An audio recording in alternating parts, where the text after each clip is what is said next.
Bonjour, bienvenue, welcome guys dans cette vidéo. Le Real peut pousser un ouf de soulagement. Le Real a buté sur la défense de FC Séville pendant plus de 80 minutes sans trouver la solution. La lumière est venue de Modric. On commence par la compo des deux équipes. Pour ce match, le Real est privé de Camavinga et de Carvajal qui sont suspendus. On note le retour de Rudiger. Bellingham est toujours blessé. Brahim Diaz a joué à la place de Bellingham. Joselu lui aussi s'est ajouté à la liste des blessés. L'FC Séville a joué à 5 derrière. On note la présence de Sergio Ramos, El Capitano, qui fait son retour au Santiago Bernabéu. Il a été bien accueilli. Il le mérite. À mon avis, c'est l'un des meilleurs défenseurs de l'histoire et c'est le meilleur de sa génération. Dans le 11 de FC Séville, on note la présence de Jesus Navas, Ocampos, El Nesseri et consorts. Séville a perdu Rakitic qui a rejoint l'Arabie Saoudite. Comme je l'ai dit plus tôt, le Real a buté sur cette défense pendant plus de 80 minutes.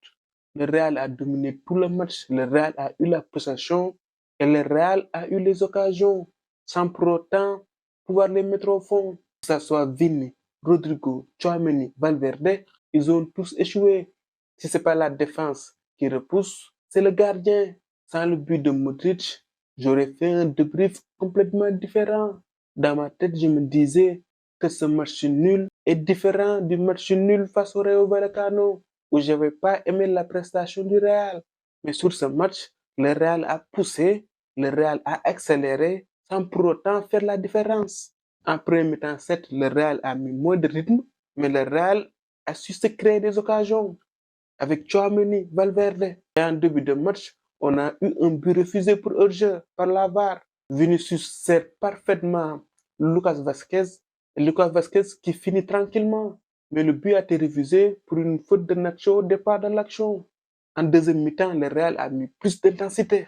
Le Real a acculé cette équipe. Séville très clairement était venu chercher le match nul. Ils n'ont eu qu'un seul tir cadré. Et c'était en deuxième. Le Real s'est fait peur sur quelques contres. Heureusement que Lunin est vigilant. Il fait un arrêt déterminant face à Romero. Cette action pouvait changer la physionomie du match. Lunin décisif. Derrière, Ancelotti a fait un changement payant.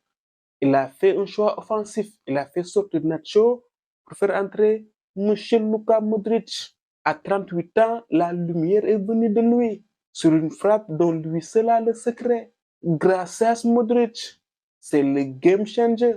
Il a décidé du sort du match face à une défense bien organisée. Seul un éclair de génie pouvait faire la différence. Et cet éclair est venu d'un génie, Modric.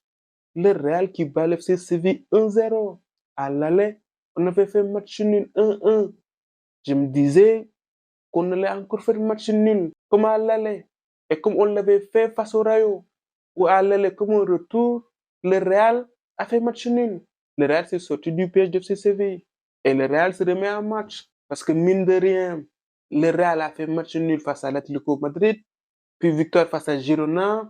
Derrière, il y a le match nul face au Rayo Vallecano. Et ce soir, ça allait être le match nul de trop. Le Barça hier a battu Getafe 4-0 et le Barça était revenu à 5 points.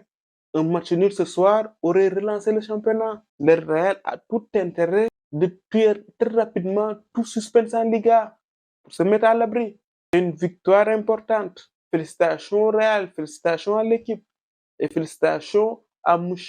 Luka Modric. Même si dernièrement il ne dispute que des bouts de match, Modric est toujours utile dans une équipe. À tout moment, il peut faire des différences. Aujourd'hui, Ancelotti n'avait presque pas de solution sur le banc. Bellingham est blessé, Joselu, le remplaçant de luxe, est blessé.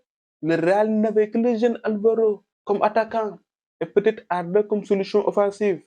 Si on ne compte pas Modric, les nombreux blessés ne facilitent pas la tâche à Carlo Ancelotti. Ce soir, je me disais, avant le but de Modric, qu'une entrée de Joselu aurait pu faire du bien. Sur des centres, peut-être le Real aurait pu faire la différence.